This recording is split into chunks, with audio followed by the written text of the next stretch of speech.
们小爷才父母如何的能力？ Mata Xiaoyan menatap tajam pada pria tua yang tampak sederhana, berpakaian abu-abu. Sesaat kemudian dia akhirnya tersenyum, menangkupkan kedua tangannya, dan dengan sopan bertanya, "Tuan tua ini seharusnya adalah sesepuh dari suku tikus menelan emas, kan?" Pegunungan mata surga memiliki efek menekan orang yang terlalu kuat untuk memasukinya. Namun, kekuatan lelaki tua di depannya ini telah melampaui batas ini. Kemungkinan dia bukan seseorang dari dunia luar. Dalam hal ini, dia harus menjadi ahli lokal.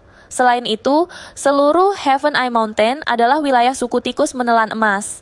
Kemungkinan orang ini adalah seseorang dari suku tikus menelan emas. Pria tua berjubah abu-abu itu terkejut mendengar ini. Dia melompat turun dari dahan pohon. Dia melihat ke arah Xiaoyan sekali sebelum tersenyum dan berkata, "Penglihatan anak kecil memang cukup bagus." Xiaoyan tersenyum. Setelah mengingat apa yang Nalan Yanran katakan padanya sebelumnya, Xiaoyan tentu saja tidak akan mengatakan apapun untuk menyinggung anggota suku tikus menelan emas ini. Apalagi orang ini cukup kuat dan kemungkinan memiliki posisi tinggi di klan. Kemungkinan seseorang akan menderita karena menyinggung perasaannya. Diri yang lebih muda ini adalah Xiaoyan. Saya telah ceroboh untuk mengubah tempat ini menjadi seperti ini. Mudah-mudahan Pak Tua tidak akan menyalahkan saya. Xiaoyan tersenyum. Sebuah botol giok dengan cepat muncul di tangannya. Setelah itu dia menyerahkannya. Ini adalah beberapa pil Qi Mending. Meskipun saya tahu bahwa hal-hal ini mungkin bukan apa-apa di mata Pak Tua, mereka memiliki efek yang cukup besar ketika digunakan untuk memulihkan douqi seseorang. Qi Mending Pil adalah pil obat jenis habis pakai tingkat 5. Itu memiliki efek memungkinkan Dou Huang atau Dou Zong untuk memulihkan douqi mereka pada tingkat yang lebih cepat dan dianggap sebagai pil obat tingkat tinggi yang dapat diperluas. Pria tua berpakaian abu-abu itu terkejut melihat tindakan Xiaoyan ini. Namun, matanya yang menyipit segera menjadi cerah ketika dia mendengar nama pil Qi Mending. Pil obat bahkan lebih langka dari perspektif binatang ajaib karena hanya manusia yang memiliki alkemis. Meskipun beberapa magical beast mampu memperbaiki pil obat dengan mengandalkan bakat mereka, jumlahnya terlalu sedikit. Pil Qi Mending ini mungkin bukan dari tingkat yang sangat tinggi, tetapi efeknya dengan cepat memulihkan douqi seseorang menyebabkan lelaki tua berjubah abu-abu itu tertarik. "Hehe anak kecil, aku merasa bahwa kamu sangat menyenangkan mata ketika aku pertama kali melihatmu." Pria tua berjubah abu-abu itu menjilat bibirnya dan tertawa. Setelah itu, dia tidak melakukan tindakan saat dia menerima botol giok dari Xiaoyan begitu saja. Setelah itu, dia melihat sekelilingnya, melambaikan tangannya dan berkata, "Tidak apa-apa, aku akan meminta seseorang untuk membersihkan tempat ini. Anak kecil tidak perlu khawatir. Saya juga akan membantu Anda menyelesaikan beberapa hal yang merepotkan ini." Xiaoyan menyeringai dan mengangguk. Dia menangkupkan tangannya ke pria tua berjubah abu-abu itu dan dengan hormat berkata, "Kalau begitu, terima kasih Pak Tua. Aku yang lama adalah Jingu. Jangan panggil saya apapun Pak Tua." Pria tua berpakaian abu-abu itu tertawa. Tatapannya berkeliaran di sekitar tubuh Xiaoyan sekali sebelum dia tiba-tiba berkata, "Anak kecil, kamu adalah seorang alkemis, kan? Aroma seperti itu bukanlah sesuatu yang dimiliki orang biasa." Xiaoyan ragu-ragu sejenak. Pihak lain jelas memiliki bakat khusus dalam hal indera penciuman. Karenanya, dia tidak menyembunyikan apapun dan dengan lembut menganggukkan kepalanya. "Hei, hei, alkemis, benda ini benar-benar terlalu langka." Cahaya aneh melintas di mata Jingu ketika dia melihat Xiaoyan menganggukkan kepalanya. Dia segera tersenyum dan berkata, "Kamu harus masuk dulu. Rubah putih." Psikis gadis kecil itu tidak memiliki masalah melewati labirin. Namun, masih ada cukup banyak penghalang jika Anda ingin berhasil mencapai kolam darah gunung surga. Tenang, aku yang dulu bukanlah seseorang yang tidak akan bekerja setelah menerima sesuatu. Saya akan memberitahu yang lain untuk merawat Anda secara khusus. Hati Xiaoyan bersukacita setelah mendengar ini. Dia benar-benar tidak kalah dengan memberikan pil obat ini. Orang tua ini memang memiliki posisi yang cukup tinggi di suku tikus menelan emas. Karena Xiaoyan telah mendapatkan apa yang dia butuhkan, dia tidak tinggal lebih lama lagi. Setelah menangkupkan tangannya ke Jingu, dia berbalik dan memasuki pintu pohon. Jingu tanpa sadar membelai janggutnya saat dia melihat Xiaoyan menghilang di balik pintu pohon. Ekspresinya adalah salah satu pemikiran yang mendalam, sementara dia dengan lembut bergumam. Anak kecil ini juga seorang alkemis, tapi aku ingin tahu apakah dia telah mencapai persyaratan kita. Jika memungkinkan, kita akan bisa menyelamatkan cukup banyak masalah. Xiaoyan baru saja melangkah ke pintu pohon ketika area di depannya tiba-tiba menjadi cerah. Pikirannya langsung terasa agak pusing. Pada saat dia pulih, dia terpana menyadari bahwa ruang di sekitarnya telah ditembus oleh lapisan kabut tebal yang tidak dapat dihamburkan.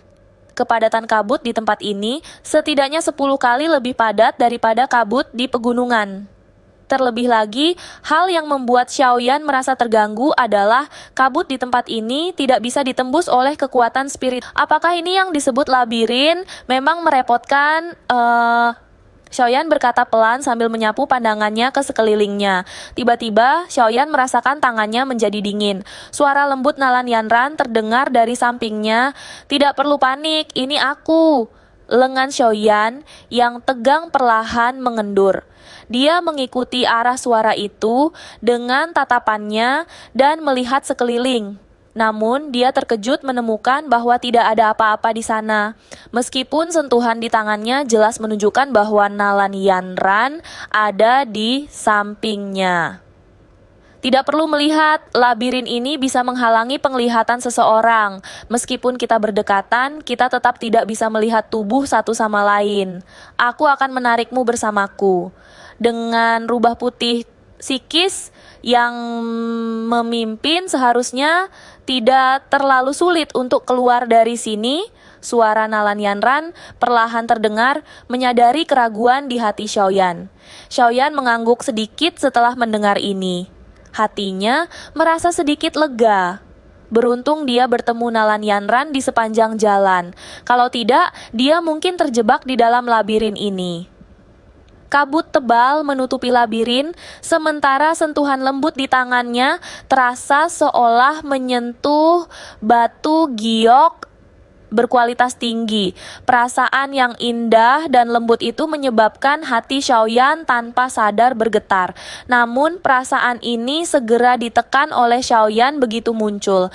Dia segera menundukkan kepalanya karena malu dan membiarkan Nalan Yanran menariknya saat mereka perlahan maju. Kemajuan yang tenang ini berlanjut selama hampir setengah jam sebelum Xiaoyan merasakan bahwa kabut di sekitarnya tampaknya mulai berkurang secara bertahap. Kita akan segera keluar dari labirin. Nalan Yanran mengeluarkan suara lembut yang sepertinya melepaskan beban berat dari dirinya. Suara Nalan Yanran baru saja terdengar saat angin bertiup. Kabut tebal di sekitarnya sangat berfluktuasi dan mulai mundur dengan cepat. Pemandangan di sekitar mereka perlahan muncul. Puncak gunung yang megah terbentang di depan Xiaoyan dan Nalan Yanran. Pada saat ini, mereka berada di titik tengah gunung. Tikus-tikus besar yang ditutupi rambut emas bolak-balik di kedua sisi jalan pegunungan yang agak curam. Ini adalah tikus menelan emas. Jangan menyakiti mereka. Jika tidak, kita pasti akan membuat suku tikus menelan emas marah. Mata cantik Nalan Yanran menatap tikus besar berwarna emas sambil memberikan peringatan. Ya, Xiaoyan mengangguk. Ayo pergi. Titik tengah adalah tempat Heaven Mountain Stage berada. Setelah itu akan ada beberapa pos pemeriksaan yang ditempatkan oleh suku tikus menelan emas. Hanya dengan berhasil melewati mereka, kita bisa mencapai kolam darah gunung surga di puncak. Nalan Yanran memeluk rubah putihnya sementara jarinya menunjuk ke tengah gunung, tersenyum manis. Heaven Mountain Stage? Mata Xiaoyan menyipit saat mendengar ini. Tempat ini adalah Heaven Mountain Stage yang disebutkan oleh Tang Ying. Dia juga menyebutkan kemungkinan untuk bekerja sama di sana. Kemungkinan besar dia berbicara tentang bekerja sama untuk melewati pos pemeriksaan. Sepertinya banyak orang sudah berada di sana. Pos pemeriksaan yang biasanya dipasang oleh suku tikus menelan emas cukup sulit, meskipun mereka yang tiba di sini tidak lemah menerobosnya, tetap saja tidak mudah. Nalan Yanran tertawa. Xiaoyan juga tersenyum. Ada semangat menyala di matanya saat dia berseru. Kalau begitu, ayo pergi. Kita tidak boleh membiarkan orang lain merebut 8 tempat sebelum kita. Kaki Xiaoyan menekan tangga batu yang curam setelah kata-katanya terdengar. Segera, tubuhnya berubah menjadi bayangan hitam yang dengan cepat bergegas ke tengah gunung. Nalan Yanran dengan cepat mengikuti di belakangnya. Namun, keuntungan itu sama sekali tidak ada di pegunungan mata surga ini. Suara angin menderu muncul saat tatapan semua orang bergeser. Segera, dua sosok melesat dari tangga batu seperti dua anak panah, kemudian mereka dengan mantap mendarat di platform. Tawa cerah terdengar, acak dari salah satu sosok itu. Maaf, saya datang sedikit terlambat. Mudah-mudahan saya tidak mengganggu pemeriksaan pos, bukan? Mata cantik wanita berpakaian warna-warni mengeras setelah mendengar tawa ini.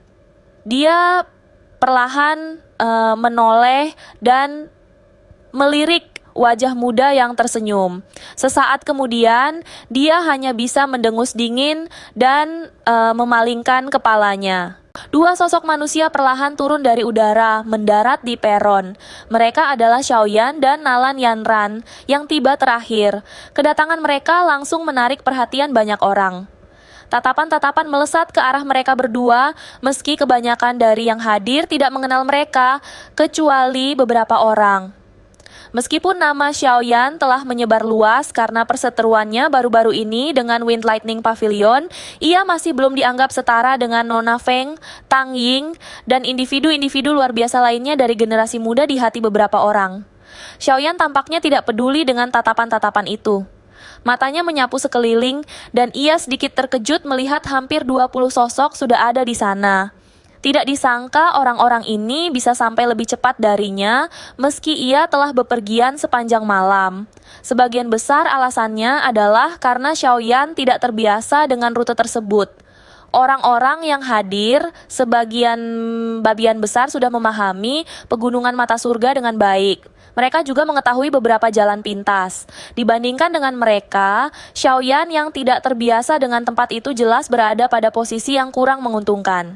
Jika ia tidak bertemu dengan Nalan Yanran pada menit terakhir, kemungkinan ia akan kesulitan tiba di tempat ini tepat waktu. Sementara tatapan Xiaoyan menyapu sekeliling, ia berhasil melihat beberapa sosok yang dikenalnya. Matanya pertama berhenti pada Nona Feng yang memancarkan aura mulia. Penampilan wanita ini tidak kalah dengan Nalan Yanran dan sikapnya membuat beberapa pria ingin menaklukkannya. Nona Feng yang jaraknya cukup dekat sepertinya merasakan tatapan Xiaoyan. Matanya bergerak dan menatapnya dengan sedikit provokasi. Perseteruan antara Xiaoyan dan Wind Lightning Northern Pavilion telah menjadi masalah besar. Bahkan Fei Tian gagal menangkapnya, menyebabkan Wind Lightning Pavilion kehilangan muka. Jika ia bisa menangkapnya dan menyerahkannya kali ini, Pavilion Utara akan berutang budi padanya, yang mungkin akan menjadi bantuan besar dalam perjuangan untuk penerus kepala pavilion. Sudut mulut Nona Feng terangkat ketika dia memikirkan hal ini. Sepertinya dia benar-benar tidak bisa melepaskan Xiaoyan. Jika dia diizinkan meninggalkan pegunungan mata surga dengan bantuan roh yang kuat, bahkan dia akan kesulitan melawannya. Karena kamu telah menyerahkan dirimu kepadaku, aku akan menerimamu begitu saja, gumamnya. Xiaoyan tidak menyadari pikiran wanita itu. Bahkan jika dia tahu, dia hanya akan mengejek. Mungkin dia memang takut pada orang-orang tua dari Wind Lightning Pavilion. Namun, sangat sedikit orang dari generasi yang sama yang bisa membuatnya terpojok. Setidaknya, dia belum pernah bertemu seseorang seperti itu sejak memulai pelatihan. Tatapan Xiaoyan beralih dari Nona Feng ke dua sosok lainnya. Dia mengenali mereka sebagai Tang Ying dari 10,000 Sword Pavilion dan Wang Chen dari Yellow Spring Pavilion. Tang Ying tersenyum dan mengangguk ketika melihat mata Xiaoyan. Di sisi lain, wajah Wang Chen gelap dan tatapannya dingin. Jelas dia tidak menyukai Xiaoyan. Xiaoyan mengangguk kepada Tang Ying dan mengabaikan Wang Chen. Saat hendak menarik pandangannya, sudut matanya menangkap sosok berwarna hijau. Gadis ini tampaknya yang termuda di peron. Dia mengenakan pakaian hijau dan matanya yang cerdas tampak sangat imut. Wajahnya yang lugu dan sedikit naif membuatnya terlihat tidak cocok dengan lingkungan sekitarnya. Hati-hati dengan gadis itu. Dia tidak sesederhana yang terlihat, kata Nalan Yanran dengan lembut di sampingnya saat Xiaoyan mengamati gadis itu. Mengapa? Xiaoyan bertanya tanpa mengubah ekspresinya. Karena dia adalah yang paling menonjol di antara generasi muda di Falling Star Pavilion, jawab Nalan Yanran perlahan. Falling Star Pavilion? Mu Qingluan? Mata Xiaoyan menyipit. Dia juga telah mendengar tentang anggota generasi muda paling menonjol dari 4 pavilion tersebut. Ya, jumlah murid di Falling Star Pavilion mungkin paling sedikit di antara 4 pavilion. Namun, mereka semua memiliki kemampuan yang luar biasa. Dan Mu Qingluan adalah yang teratas di antara mereka. Meskipun dia tampak seperti gadis kecil, penampilannya tidak berubah sedikit pun selama bertahun-tahun ini. Dia sangat kuat, jelas Nalan Yanran sambil mengangguk. Kejutan melintas di mata Xiaoyan mendengar ini. Murid-murid dari 4 pavilion memang memenuhi reputasi mereka. Namun, setelah dipikirkan, ini masuk akal. Dengan faksi besar seperti 4 pavilion dan bakat luar biasa yang dimiliki orang-orang ini, pencapaian seperti itu tidak terlalu sulit dipercaya. Mu Qingluan tiba-tiba menoleh dan memberi Xiaoyan senyum licik. Xiaoyan membalas senyum itu dengan anggukan tanpa ekspresi. Saat Xiaoyan dan Nalan Yanran memasuki peron, lelaki tua kecil di dekat tangga batu melirik ke arah mereka. Dia kemudian berkata dengan lambat, "Saya adalah pemimpin suku dari suku tikus menelan emas, Jinxi. Karena kalian semua telah tiba di sini, saya yakin kalian bukan orang biasa. Anda harus tahu bahwa hanya dengan melewati pos pemeriksaan yang kami tetapkan, Anda dapat memperoleh 8 tempat yang tersisa." Di kedua sisi Jinxi, ada 2 tikus besar dengan rambut emas gelap. Ukuran tikus menelan emas ini sangat besar, dan kecerdasan serta kesadaran terpancar dari mata mereka setara dengan manusia. Kedua tikus menelan emas ini jelas berada di peringkat 6 dan harus menjadi 2 dari yang dipilih untuk memasuki kolam darah Gunung Surga kali ini. Jika mereka bisa menembus kelas Dou Huang dan menjalani kesusahan kilat, mereka akan bisa berubah menjadi bentuk manusia dan menjadi anggota inti sejati dari suku tikus menelan emas. Suara lemah Jinxi terdengar di peron. Meskipun lelaki tua ini tampak lemah, tidak ada yang berani menyinggung perasaannya. Selain Xiaoyan, semua yang hadir tampaknya familiar dengan nama Jinxi. Dahulu, orang tua ini telah menunjukkan kekuatannya dalam pertempuran besar untuk kolam darah Gunung Surga. Bahkan Fei Tian dan iblis-iblis tua dari levelnya tidak dapat mengalahkannya. Dari sini bisa dilihat seberapa kuat kekuatannya. Tatapan Xiaoyan terhenti pada tubuh Jinxi. Sesaat kemudian dia sedikit mengernyit. Dari suaranya, Xiaoyan bisa menduga bahwa Jinxi mengalami luka serius di dalam tubuhnya. Cedera ini tampaknya bukan cedera baru, melainkan hasil akumulasi jangka panjang. Batuk! Jinxi menyapu dengan acuh tak acuh seluruh peron. Setelah batuk, dia melambaikan lengan bajunya. Hanya dalam sekejap, tangga batu yang menuju puncak gunung di belakangnya bergerak. Tikus menelan emas berwarna emas, muncul dalam jumlah yang begitu banyak hingga membuat kepala siapapun yang melihatnya menjadi pusing. Pemilihan pos pemeriksaan kali ini tidak terlalu sulit. Hanya ada satu pos pemeriksaan. Selama seseorang berhasil mencapai puncak gunung di tengah gelombang sonik dari pasukan tikus ini, mereka akan dianggap berhasil melewati, kata Jinshi sambil menunjuk ke arah gelombang tikus yang lebat di belakangnya dengan suara acuh tak acuh. Ekspresi banyak orang yang hadir berubah mendengar ini, dan perbincangan pribadi mulai terjadi di peron. Xiaoyan terkejut melihat reaksi orang-orang di sekitarnya. Dia mulai ragu, tetapi Nalan Yanran dengan lembut menjelaskan. Suku tikus menelan emas berspesialisasi dalam serangan gelombang sonik. Jika gelombang sonik dari pasukan tikus sebesar itu dipancarkan bersama-sama, bahkan seorang ahli Do Huang akan kesulitan menahannya. Sepertinya tidak banyak orang yang bisa melewatinya. Xiaoyan tiba-tiba mengerti setelah mendengar ini. Serangan gelombang sonik memang sedikit tidak lazim. Jinshi mengabaikan keributan saat ini. Dia mengangkat matanya dan berkata, "Aku akan memberi kalian waktu persiapan 5 menit. Setelah itu, gelombang suara akan diaktifkan. Apakah kalian bisa melewatinya atau tidak akan tergantung pada kemampuan kalian sendiri. Sesuai kesepakatan, akan ada 8 orang yang akan dipilih. Jika kurang dari 8 orang yang lulus, tempat yang tersisa akan ditentukan dengan undian." Setelah mengatakan ini, Jinshi perlahan menutup matanya dan memulihkan diri, mengabaikan semua orang di sekitarnya. Seluruh tempat itu kembali dipenuhi keributan setelah Jinshi menutup matanya. Banyak orang mulai berbisik satu sama lain, bahkan ada yang mencari bantuan untuk menerobos pos pemeriksaan bersama. Nanti yang perlu kamu lakukan adalah mencoba yang terbaik untuk menggunakan douchi untuk menutupi telingamu dan mengikuti di belakangku. Xiaoyan menyipitkan matanya, melihat tikus menelan emas yang memenuhi sekitar tangga batu, lalu memutar kepalanya untuk berbicara dengan Nalan Yanran. Gelombang sonik tikus menelan emas dapat menembus setiap penghalang douchi.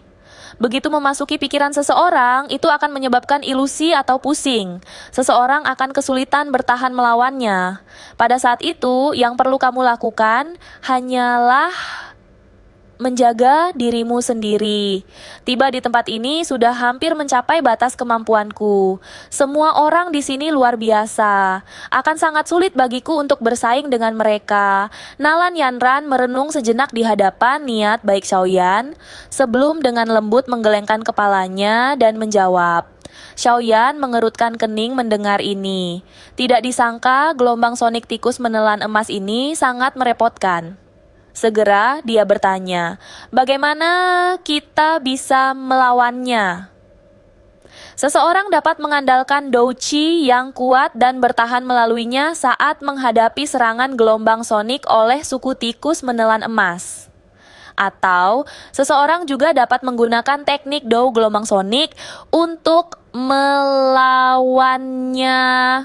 Namun, suku tikus menelan emas secara alami ahli dalam serangan gelombang sonik.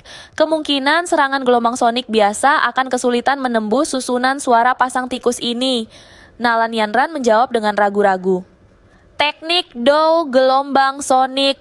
Xiaoyan bergumam pelan. Matanya sedikit bercahaya mendengar ini. The Lion Tiger Gold Shattering Roar kebetulan adalah teknik Dou tingkat tinggi. Lebih penting lagi, Xiaoyan telah mengonsumsi pil obat tingkat 7, pil naga misterius Yin Yang, di wilayah sudut hitam saat itu. Dari situ, dia menyerap seutas raungan naga. Ini menyebabkan kekuatan teknik Dou gelombang soniknya menjadi lebih kuat. Dia bertanya-tanya apakah dia bisa mengandalkannya untuk menembus susunan suara pasang tikus ini. Ketika Xiaoyan mengingat pil naga misterius Yin Yang ini, dia juga mengingat efek misterius yang dimiliki pil obat ini dalam membantu seseorang melakukan terobosan. Namun, efek semacam ini tidak pernah muncul sejak dia mengonsumsinya.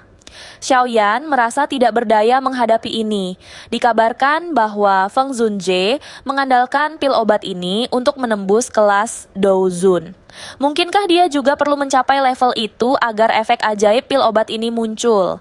Sementara Xiaoyan diam-diam menghela napas di dalam hatinya, mata Jinshi perlahan terbuka. Tatapannya menyapu peron. Setelah itu dia melambaikan tangannya dan suaranya yang samar bergema di telinga semua orang. Waktunya habis, terobosan pos pemeriksaan akan dimulai